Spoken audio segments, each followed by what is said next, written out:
Perkenalkan, kami dari kelompok 6 dan di sini kami akan membahas tentang dampak pajak barang mewah terhadap permintaan dan ketersediaan bahan mewah di Indonesia dan India. Pajak penjualan atas barang mewah adalah pajak tidak langsung yang dipungut hanya satu kali saat produsen menghasilkan atau mengimpor barang mewah di luar ketentuan PPN.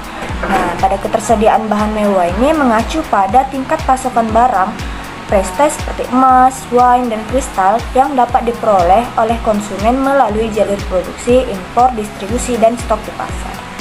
Nah, pada Indonesia sendiri, dampak pajak penjualan atas barang mewah sejak 2025 telah menyebabkan penurunan permintaan terhadap barang mewah khususnya pada produk impor seperti wine dan kristal.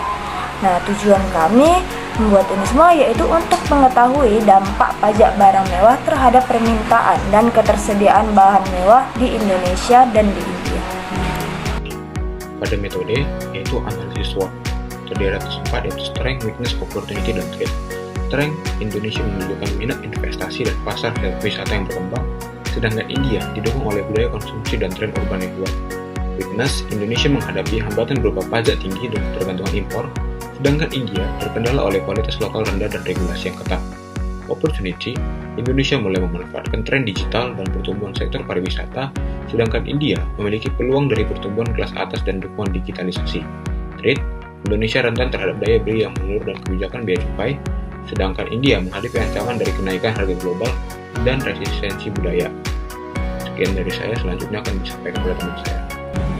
Dari hasil analisis SWOT terhadap emas, kristal, dan travel di Indonesia dan India, terlihat bahwa peluang pasar yang besar karena meningkatnya minat terhadap produk-produk mewah. Nah, namun kelemahan utamanya itu ada di tingginya biaya pajak, biaya masuk, dan regulasi izin impor di kedua negara. Ancaman terbesarnya adalah perbedaan kebijakan di setiap negara bagian di India, lalu izin impor khusus di Indonesia, khususnya itu di travel. Lalu kekuatan utamanya itu adalah di pasar domestiknya yang luas dan daya tarik terhadap industri kreatif dan kuliner. Nah, pada tabel di poster itu menunjukkan perbandingan kebijakan impor di Indonesia dan India. Jadi kesimpulan dari materi kelompok kami adalah pajak barang mewah secara signifikan mempengaruhi permintaan dan juga ketersediaan bahan mewah seperti emas, kristal, dan juga wine di Indonesia dan India.